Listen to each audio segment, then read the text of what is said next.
Hi, I'm Rowena. They called me a ghost in my own home, just some soft, broken charity case they could mock at brunch. My sister smirked as she cut me off, telling me not to embarrass them again. They didn't care how many nights I screamed awake remembering the blood, as long as I stayed quiet at their table. But they didn't know I'd carved 11 names into my memory, pulled soldiers from burning wreckage while they were still figuring out how to stand. They didn't know the woman they laughed at had a dog tag that would silence a room. Before we dive in, tell me, what would you do if your family called you worthless, but the world saw you as a hero? Let me know in the comments while we get into what happened next. I pulled up in front of my sister's house just before the drizzle turned into a steady rain, the gray sky pressing low on the rooftops like it had something to prove. I sat there for a moment, hands on the wheel, breathing in the damp cold that seeped through the crack in the window I hadn't bothered to close. The paper bag with the store-bought coffee cake sat on the passenger seat, a cheap peace offering, though I wasn't sure who I was trying to keep the peace with anymore. Inside, the house smelled like stale coffee, and those vanilla candles Seraphine always lit, the cheap kind from the grocery store that left a sticky sweetness in the air. I wiped my boots on the mat, stepping into the living room where laughter bounced off the walls, loud and sharp, the kind that leaves you with a ringing in your ears. Seraphine stood by the counter, her hair done up like she was expecting a camera crew, laughing at something one of our cousins said about the game last night. I kept to the edge of the room, clutching the coffee cake like a shield, slipping it onto the counter next to a tray of store-bought muffins she'd arranged on her best plates, as if she'd baked them herself. No one really looked at me. That was nothing new. I found a spot near the window, the condensation blurring the view of the quiet street outside. The dog tag under my sweater pressed cold against my skin, and I found myself reaching for it without thinking, thumb tracing the edges of the numbers I'd carved myself when I was 23, when the world was falling apart around me and all I had was a promise I'd made to keep people breathing, no matter what it cost me. Seraphine's laughter cut through the room again, louder, drawing eyes back to her as she raised a glass of orange juice, her ring tapping against it like she was calling a room to order. "To family," she said, her eyes flicking to me before sweeping the room again, "and to all the ways we take care of those who can't seem to take care of themselves." The polite laughter that followed was thin, but no one seemed to notice. My cheeks burned as I forced a small smile, my coffee cup trembling just slightly in my hand as I brought it to my lips. I could feel the way my ears burned, the flush creeping down my neck, the reminder that even here, even now, I was still the charity case to them. Part of me wanted to say something. I opened my mouth, then closed it, swallowing the words like I'd swallowed them 100 times before. "Don't ruin the mood, Ro. Don't start something." The room felt tight, the walls pressing in, and I thought about a man's voice calling for his mother as I held pressure on the wound that was taking him away piece by piece, my hands steady while everything around us was chaos. My hands were trembling now, hidden under the table, as Seraphine tossed her hair and flashed that practiced smile at our aunt. I tried to speak. "Actually, Seraphine's head snapped toward me, her smile freezing into something sharp. "Don't embarrass us again, Ro." It was quiet for a second, so quiet you could hear the clock in the kitchen ticking, before laughter started again, forced, quick, filling the space so no one had to look at me. I held the cup tighter, the ceramic warm against my skin, trying to find something steady in the swirl of humiliation. My jaw ached from how hard I was clenching it. I wanted to stand up, to leave, to say that I was done letting her cut me down in front of people who would rather pretend it was all a joke than admit it was cruel. But I stayed. I stayed because I always did. Seraphine leaned in close, her perfume strong and cloying, her voice low enough that only I could hear her over the laughter. "You're lucky we let you sit here." She pulled back with a smirk, turning to answer someone's question about the Christmas lights she'd put up, her voice bright, as if nothing had just happened. And maybe nothing had. For her. I touched the dog tag under my sweater again, pressing it into my skin until it hurt, grounding myself as I took a breath that felt like it scraped down my throat. But it was that smirk that finally made me look up. And when I did, I saw myself reflected in the window, small, ghost-like, exactly how they wanted me to feel.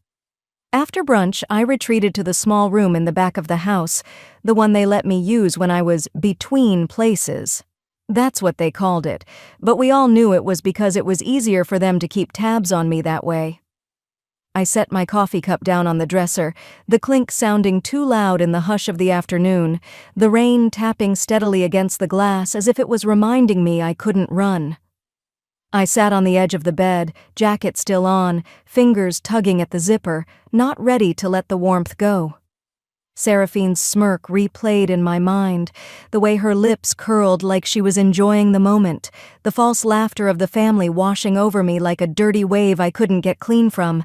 My chest tightened, a silent pressure that made it hard to pull air all the way in, and I swallowed hard, pushing it down.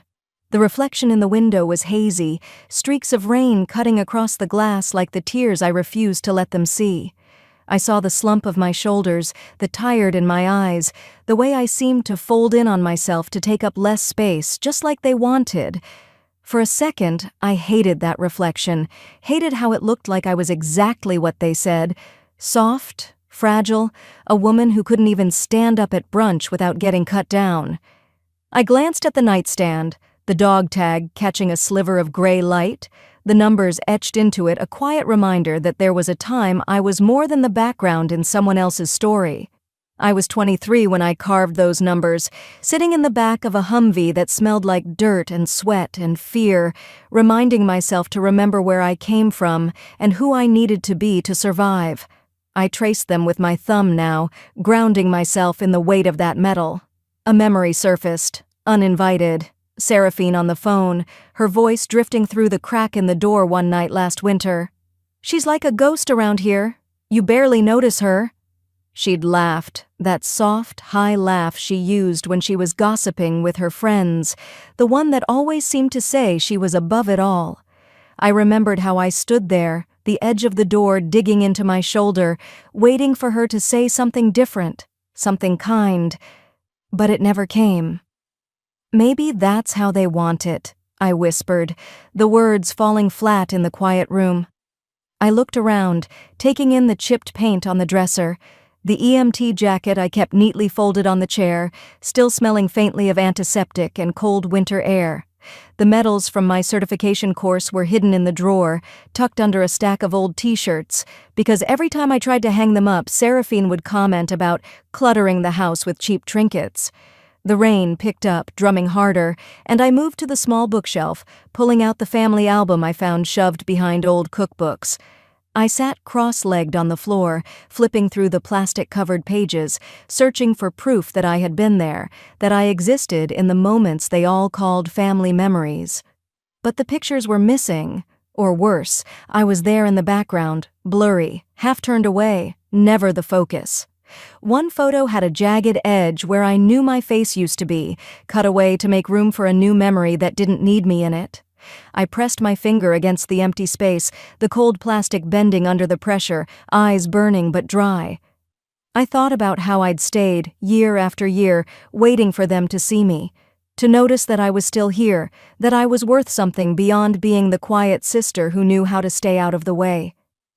"You know who you are," I whispered, the words tasting strange, like something I hadn't allowed myself to believe in a long time. I stood up, setting the album back, moving slowly, deliberately. I walked to the nightstand, picking up the dog tag, holding it in my palm, letting its weight remind me that I had saved lives while Seraphine was still learning how to hold a wine glass without spilling. Maybe I didn't need their approval. Maybe I never did. I glanced back at the reflection in the window, seeing the line of my jaw, the straightness of my spine, the way I was standing taller without realizing it. But the next morning, they would remind me exactly how little they thought of me. They did it with a single joke over burnt toast, and the room laughed while I tasted iron in my mouth. I had barely slept. the edges of the night pressing in, my mind replaying every smirk, every glance they thought I didn't catch. By the time dawn broke, I could hear Eudora moving in the kitchen, clinking dishes too loud for the quiet of the morning.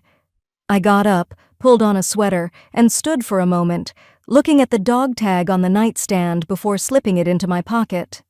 The kitchen was warm but stale, smelling of instant coffee and something burnt.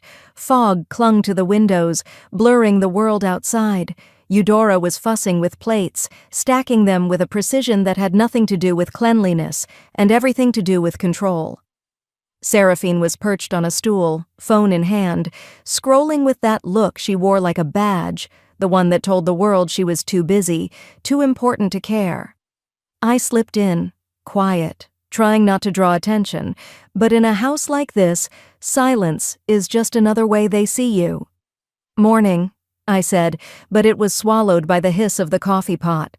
Seraphine's eyes flicked up, lips curling, and she said loudly, "Careful, Ro. Don't strain yourself lifting that plate. We wouldn't want our charity case to break something."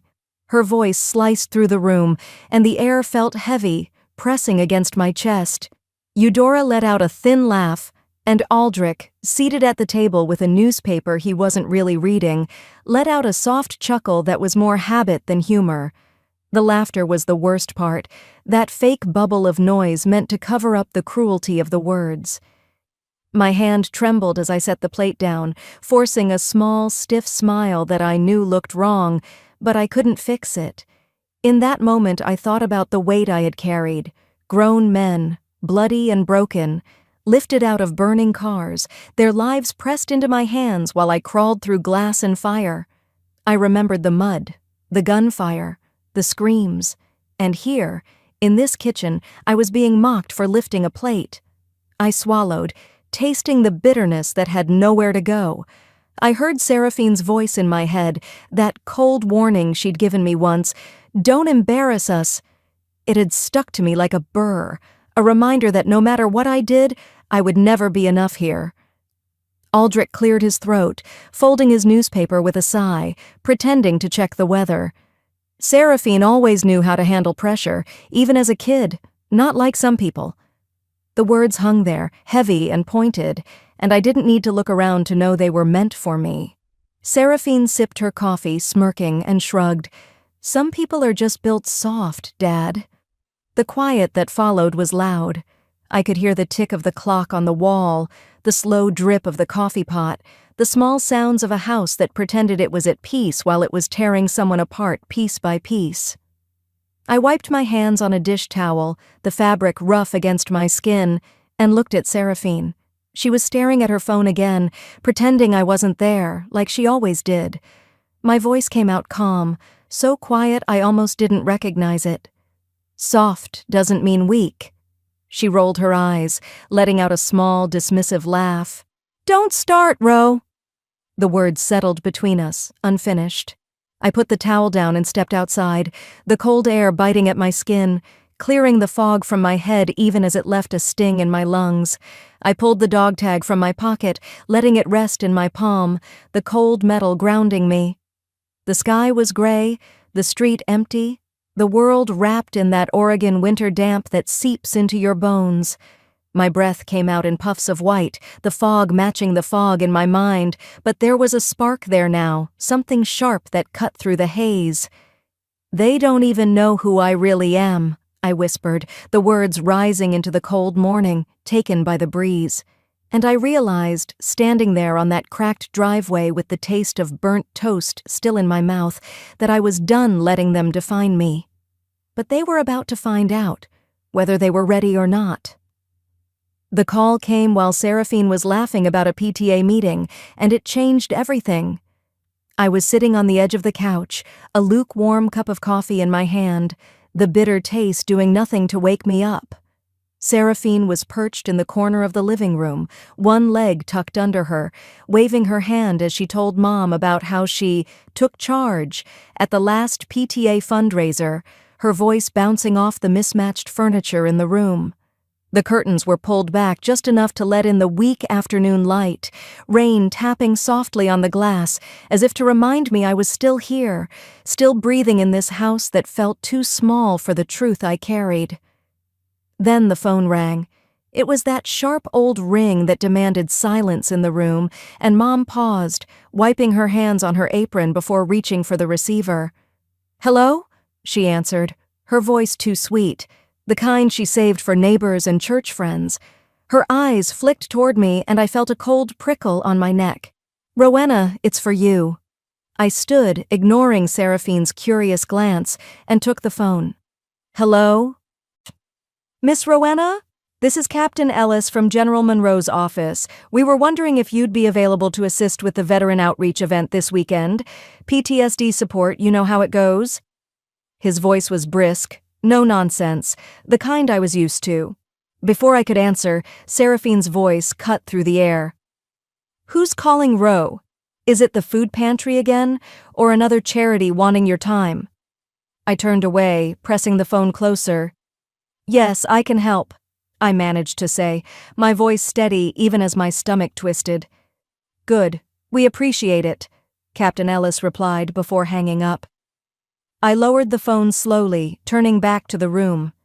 Seraphine was smirking, her coffee cup raised halfway to her lips, her eyebrow arched in that way she did when she thought she was being clever. "What's this about, Ro? Planning to save the world again with your big heart?" "They asked for my help," I replied quietly, setting the phone down on the counter. Seraphine laughed, leaning back into the cushions. "Your help? For what? Folding towels? Passing out cookies?" The air felt thick, the kind of heavy you feel before a storm. My fingers tightened around my cup, but I didn't say anything. It wasn't worth it, I told myself, but she kept going, pushing just a little more. "Experience? Ro, please, you couldn't even handle basic training," she added with a giggle, looking around for support. Mom gave a soft laugh, shaking her head, and Dad grunted, pretending to read the paper. I felt the dog tag under my sweater, the cold edge pressing against my skin as I gripped it through the fabric. My thumb traced the numbers, each groove a memory, each etched digit a reminder of who I really was. I wanted to pull it out, to slam it on the table, to tell them everything I had done while they sat here, safe in this living room with their coffee and cheap jokes. I wanted to tell them about the nights I didn't sleep, the sounds of gunfire, the screams I still heard when the world went quiet. But I didn't. Instead, I closed my eyes for a moment, letting the memory of that day flood back. The overturned Humvee, the soldier's blood on my hands as I dragged him out, the dirt sticking to the sweat on my neck, the explosion that rattled my bones. "Aero 119B, I whispered under my breath, a promise to myself. "What was that?" Seraphine snapped, her head turning sharply toward me. I opened my eyes, meeting hers with a calm that surprised even me. "You wouldn't understand," I said, my voice low but clear. Seraphine's lips twisted, and she leaned forward, her voice dropping to that cold tone she reserved for me. "Don't embarrass us again, Ro." I set my coffee cup down, letting the small clink break the silence. I looked her straight in the eye, unblinking. "You're the only one embarrassed." Her face flushed, just a hint of red rising to her cheeks, and for a moment, she didn't have a comeback. She scoffed, turning her head away, pretending to check something on her phone, but I saw it. The crack in her armor. The room felt too tight, the air too warm, so I stepped outside, the drizzle hitting my face, cold and honest. I pulled out my phone, checking the time, breathing in the damp air that smelled of wet earth and pine. The message came as I stood there, a soft buzz in my hand. "It's time." I stared at the screen, the words from General Monroe's office clear, final. I looked up at the gray sky, the clouds shifting as if the world itself was holding its breath. I decided to let them see the truth, once and for all, and the next morning I woke up with a calm I hadn't felt in a long time. It was the kind of clear-headed quiet that comes after you've stopped asking for permission to exist. The rain had taken a break, leaving the Oregon sky a dull gray that made everything feel clean, washed, honest. I packed my EMT jacket into a canvas bag, slipped the dog tag around my neck, and tucked it under my sweater before stepping outside. The air was crisp, biting enough to remind me I was alive, and I let it fill my lungs as I walked toward the car. The community center wasn't far, a squat building with chipped blue paint and a flag out front that hung limp in the still air. The lot was half full when I pulled in, volunteers hauling boxes of bottled water and folding chairs, the scent of cheap coffee already drifting out the doors. I paused by my car, pressing my palm over the dog tag through the fabric, grounding myself. Inside, the hum of quiet conversation blended with the clink of metal chairs on tile, veterans nodding to each other, a few offering tired smiles my way. I returned them, moving toward the back to set up the blood pressure station, my hands working on autopilot as my mind repeated, "You're here for them, not for her." But even the cleanest intentions can get smudged by family. I was checking the cuffs and stethoscopes when the door swung open, and I heard her voice before I saw her. "Mom, you can just put the cookies over there. Oh, hi everyone, so glad to see you all here supporting our heroes." Seraphine's tone was sweet enough to rot teeth, each word a performance as she waved at people she'd never met before. Eudora shuffled in behind her, clutching a tin of store-bought cookies, her eyes darting around like she wasn't sure where to put herself. I watched from my corner, forcing myself to keep breathing evenly as Seraphine's gaze found me. "Oh, look at you, Ro," she called across the room, loud enough that heads turned. "Trying to help out today, huh? Let's just try not to embarrass yourself here too, okay?" I swallowed, the air catching in my throat, but I didn't give her the satisfaction of a reaction. I turned back to the supplies, checking the boxes, telling myself, "This isn't about her. You're here for them." But my hands trembled slightly, the cuff slipping from my grip before I caught it, holding it tighter. I moved through the room, checking in on the veterans, some of them with hollow eyes that reminded me too much of mirrors. "How's the blood pressure today, sir?" I asked one man, his thin arms shaking as I wrapped the cuff around them. "Better than yesterday, kid," he replied, his eyes searching mine like he saw something there no one else bothered to look for. The calm didn't last. During the sharing circle, Seraphine found her stage, sliding into a seat with a dramatic sigh, her coffee cup in hand. The veterans took turns telling pieces of themselves, stories stitched together with pauses and quiet nods. Then Seraphine let out a laugh that didn't fit, waving her hand as if brushing off a fly. "You all should hear Ro's stories sometime," she said, her voice laced with sugar and poison. "She likes to think she's some kind of hero, don't you, Ro?" The room fell into an uneasy silence, the kind that cracks something inside you if you let it. I felt the heat rise in my cheeks, the weight of the dog tag suddenly heavier against my chest, each heartbeat drumming in my ears. I didn't speak. I couldn't trust my voice not to break. The man I'd checked earlier cleared his throat, shifting in his chair, his eyes flicking toward me, then away, uncomfortable. Murmurs rippled through the circle, polite coughs and eyes dropping to floors, the kind of discomfort that makes you want to crawl out of your skin. I stood, the chair scraping behind me, and walked out the side door, the cold air slapping me hard enough to clear the burn in my eyes before tears could fall. I braced my hands on my knees, breathing hard, letting the fog from my breath remind me that I was still here, still standing. "They'll never stop unless I stop them," I whispered to the empty parking lot, the drizzle beginning again, light enough to feel like needles on my skin.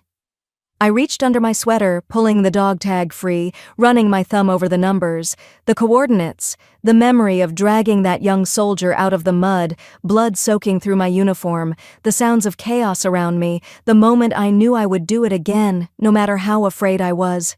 "Yo 119B, I said, the memory grounding me, reminding me why I was still here. Wiping my eyes, I straightened up, taking a steady breath before pushing the door open again. The veterans looked up as I re-entered, some nodding, others simply watching.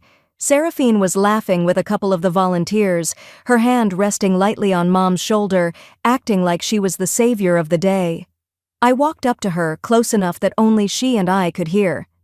"You're done," I said, my voice calm, final. She blinked, her smile faltering just for a second before she scoffed, rolling her eyes. "Don't start, Ro," she hissed. But I didn't respond. I didn't have to. The phone in my pocket buzzed, and I pulled it out, the screen lighting up with a new message. "It's time."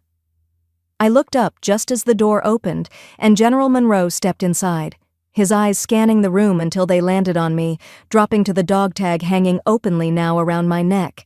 And when he saw the numbers etched on that tag, everything changed.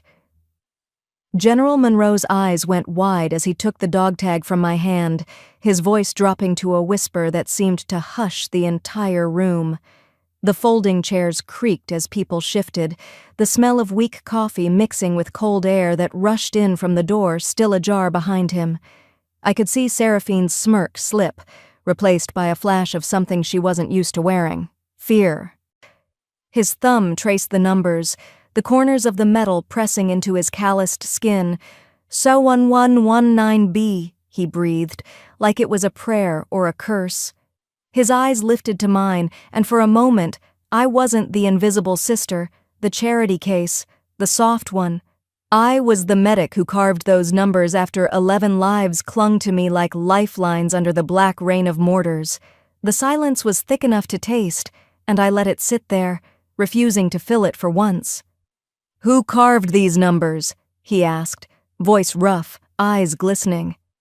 I took a breath that felt like I had waited years to take, letting it settle in my chest before I answered. "I did, sir." The sound that rolled through the room was small but heavy, gasps, a soft, "Oh!" the scrape of a chair as one of the older veterans straightened in his seat. Eyes darted between Seraphine and me, their gazes sticking to her shocked face before sliding back to mine, where I held them steady. General Monroe's mouth tightened, and he nodded once, like he was confirming something only he knew. "That operation was classified. We lost radio contact. A medic barely out of training dragged soldiers out one by one while the rest of us tried to hold the perimeter." His voice cracked, just once before he cleared it. "That medic saved me." Seraphine's voice came out too sharp, too loud. "That's impossible. Ro couldn't have... she..." Her hands fluttered in the air, searching for something to grab onto that would make sense of this moment where she was no longer the star in the room. Monroe turned, and the weight of his glare was enough to silence her. "You called her soft?" This woman's hands were steady while others fell apart. Eudora, standing behind Seraphine with her arms crossed, opened her mouth, then closed it, her eyes refusing to meet mine. For a moment, I felt sorry for her, trapped in the image she had spent so long protecting. But I didn't have space for their discomfort anymore. I stood there, letting the truth soak into the cracks of that room, the worn tile floor, the chipped paint, the eyes of people who had never really seen me before. It wasn't crushing me. It was holding me up. Seraphine's mouth opened again, but she couldn't find words. She looked at me like she was trying to summon the old me, the one who would back down, who would apologize for existing. But that woman was gone. I met her gaze, calm and unblinking, and she was the one who looked away first. Monroe's boots scuffed against the floor as he came to stand directly in front of me, his posture shifting, straightening. Then, in front of everyone, he lifted his hand in a salute, a sharp, clean gesture that sliced through the air and landed square in the center of my chest. It was quiet, painfully quiet, and then the sound of another chair scraped, followed by another, as the veterans in the room struggled to their feet. Some leaned heavily on canes, some took a moment to steady themselves, but one by one they stood, their hands rising in shaky but determined salutes. My breath caught, eyes stinging, but I refused to let tears fall. Instead, I lifted my chin, letting the weight of the moment settle across my shoulders like a mantle I was ready to carry.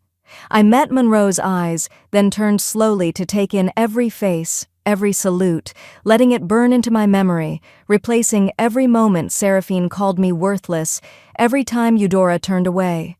When I finally spoke, my voice was quiet, but it cut through the hush with clarity. "I'm not your ghost anymore." I let the words hang, a promise to myself more than anyone else, before stepping back, letting the dog tag fall against my chest with a soft clink. And when I turned to leave, Seraphine reached for my hand. But apologies can't erase years of being silenced, and I needed her to understand that. The cold Oregon dusk was settling around us as I stepped into the parking lot, the air sharp enough to clear the last tremors from my hands.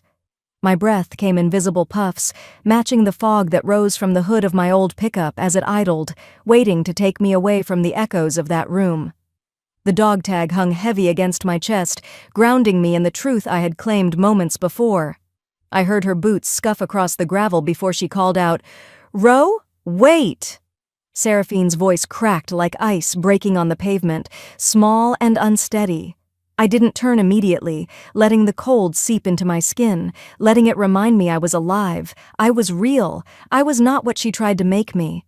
"Ro, please," she tried again, closer now, her hand reaching for mine. Her fingers trembled before they touched me, the same way her laugh had trembled and died when the salutes rose for me, not her. "I didn't know," she whispered, her eyes glinting with the parking lot lights. "I didn't know you did all that." I pulled my hand away, gently but firmly, meeting her gaze so she would see there was nothing left to take. "You didn't care to know." Her face crumpled, tears catching in the corners of her eyes, blinking against them like she could push them back with the force of her will. I didn't think it mattered, Ro. You were always so quiet, so good. It made me feel small." She was shaking now, the cold and the truth catching up to her all at once. "You made it look so easy to be good, and I hated you for it," she choked out, the words raw in the stillness around us. I felt something shift in me, a flicker of sympathy, but it was chased away by the memory of every time she called me soft, every time she and Eudora laughed at me, every time I was the ghost in my own family. Her tears were not for me. They were for the reflection of herself she saw in the shattered pieces of what she tried to be. "You wanted me small so you could feel big," I said, my voice calm, carrying across the lot with the wind. She shook her head, denial warring with guilt on her face. "I'm sorry, Ro. I really am." I reached into my jacket pocket and pulled out my phone, tapping the screen until her voice filled the air, laughter and poison mixed together. "She's just some soft, broken charity case," her recorded voice hissed into the night. Her mouth fell open, her eyes wide. "You recorded me? You needed people to see me as weak so you could feel strong," I said, pausing the playback and locking eyes with her, steady and unflinching. Seraphine covered her mouth, tears falling freely now, dripping onto the gravel at her feet. She looked so small, so lost, and for a moment I saw the sister she might have been, the one who could have stood beside me instead of stepping on me to stand taller, but that wasn't who she chose to be. The cold crept through the fabric of my jeans as I stood there, waiting for her to say something that would change everything. She didn't. She couldn't. I slid the phone back into my pocket, taking a deep breath that felt like the first clean air I'd tasted in years. I stepped closer, lowering my voice so only she could hear. "I forgive you, Seraphine, but I don't need you anymore." Her face crumpled, her hand reaching out one last time, but I stepped back, shaking my head. She was still trying to pull me into her orbit, still trying to keep me where she could manage me, but I was done being managed. I turned away, the gravel crunching beneath my boots as I walked to my truck. My reflection in the window was no longer ghostly, it was clear, solid, alive. I opened the door, climbed in, and started the engine. The warmth from the heater began to fog the windows as I looked ahead, not back. For the first time in years, I drove away without looking back. I didn't realize how quiet freedom could feel until I was alone in my truck, headlights cutting through the Oregon mist. The engine hummed steadily as I pulled out of the community center parking lot, the gravel crunching under my tires like the last brittle layer of who I used to be. The cold air poured in from the crack in the window, brushing across my face, cleansing the last warmth of that room. The salutes, Seraphine's crumbling voice trying to say sorry for a lifetime she couldn't give back. The radio played softly, some old country song about home and heartbreak. but I let it fade into the background as the yellow lines on the wet road led me away from everything that had once held me in place. For the first time, I felt untethered, as if I could go anywhere, be anyone, without looking over my shoulder to see if someone was rolling their eyes behind my back. The fog on the highway rolled in thicker as I drove, the wipers keeping rhythm with my thoughts. Every now and then, the truck's heater would puff out warm air that mixed with the cold breeze from the window, and I could almost taste the salt on my lips from the tears that had finally dried. My hand moved to the dog tag hanging beneath my shirt, fingers brushing over the etched numbers that had become my anchor, my reminder of who I truly was. And as the fog outside thickened, another fog lifted from my mind, revealing the memory of that night at Echo Point. I saw it again, clear as the headlights cutting through the dark, a night ripped open by gunfire, the smell of mud and smoke, the weight of a soldier slung across my shoulders as I crawled through shards of gravel and glass. My arms had burned, my knees scraped raw, but I had moved forward, whispering to him, "Stay with me," as his blood mixed with the rain. The coordinates of that place were etched onto the dog tag that day, a promise that I would never forget what it meant to save a life, even when my own family acted like mine didn't count. I exhaled slowly, a breath that tasted like release. For years I let their laughter, their sideways looks, the way they called me soft, define the edges of who I was allowed to be.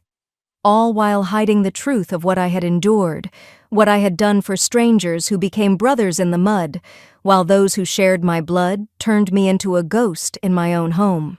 A soft ping broke through the hum of the tires on the wet road.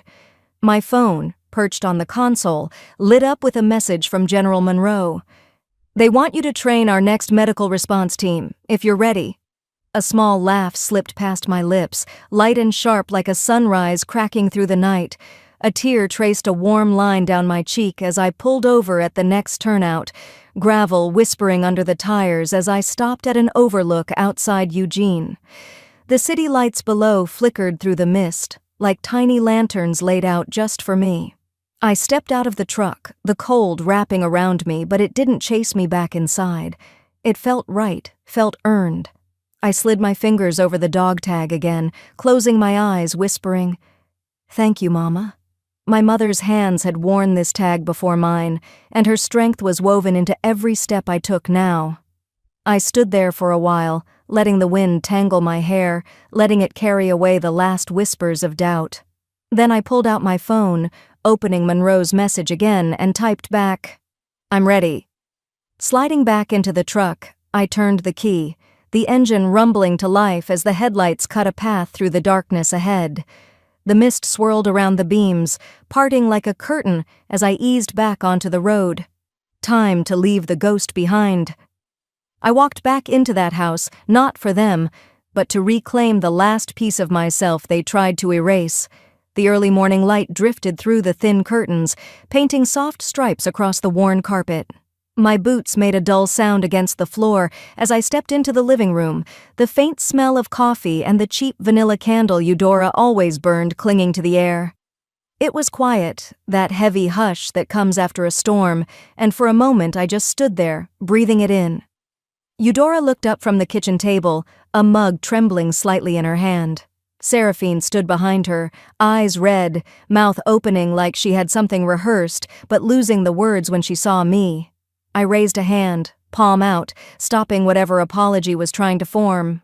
"I'm not here for that," I said, my voice steady, clear in the morning stillness. I moved past them, ignoring the sharp intake of Seraphine's breath as I walked down the hall, each step echoing memories of slammed doors, muffled tears, and whispered prayers I wasn't sure anyone heard back then. My hand paused on the doorknob to my old room, taking in the faded sticker on the door, the one that had survived every cleaning spree Eudora's guilt and control tried to manage. Inside, it smelled like dust and something softer, like the lavender sachets my mother used to tuck into drawers before she passed. The bed was made, neatly, the pillow fluffed as if someone had tried to erase the years of me crying into it as a kid. I moved to the dresser, pulling open the top drawer, retrieving my EMT certification, edges slightly bent from years of being hidden, and a photo of my mother and me at the kitchen counter, flour on our cheeks, her laughter frozen forever in that frame. I picked up the dog tag resting on the nightstand, the weight of it grounding me as I turned it over in my hand, feeling the grooves of the etched numbers. Those numbers had kept me alive more times than I could count, reminding me who I was when their words tried to bury me. As I tucked the photo into my bag, my eyes fell on the family album left open on the desk. I flipped through, seeing the same empty spaces where my pictures should have been, the gaps like missing teeth in a forced smile. This time, it didn't burn. It didn't even ache. It was just a page, and I was so much more than what was left behind in those spaces. I zipped the bag closed, slinging it over my shoulder, turning back to leave. The hallway felt narrower on the way out, but the air was lighter in my lungs. As I stepped into the living room, a black sedan pulled up outside, tires crunching on the frost-glazed gravel. General Monroe stepped out, the cold air swirling around him as he straightened his jacket, lifting his chin when he saw me. He came to attention and saluted, his voice ringing clear. "We're ready when you are." Seraphine's hand flew to her mouth, tears spilling over as Eudora's shoulders sagged, her eyes glinting with something like regret, or maybe realization. I met Seraphine's gaze, holding it, steady as ever. "I hope you find peace too," I said, my words not cruel, but final. Her lips trembled as she whispered, "You were never the ghost, Ro." I was. I nodded once, stepping past them, the winter air biting but honest against my skin.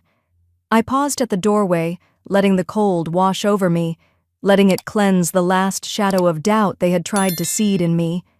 Outside, the dawn was creeping up, a pale promise stretched across the sky. I touched the dog tag again, not with grief, but gratitude, feeling the strength it had given me, the reminder of the woman I had become. I walked toward Monroe's car, each step a choice, each breath a quiet declaration that I was done living in the shadows they built for me. I didn't look back, not because I was cold, but because I was free. As I opened the passenger door, I glanced back once, taking in the small house with its peeling paint and crooked shutters, and I smiled, a soft, real smile that belonged only to me. Forgiveness wasn't forgetting. It was letting go, so I could finally live. I am not soft, I am steady. And as the engine started, I realized, for the first time, I was finally going home.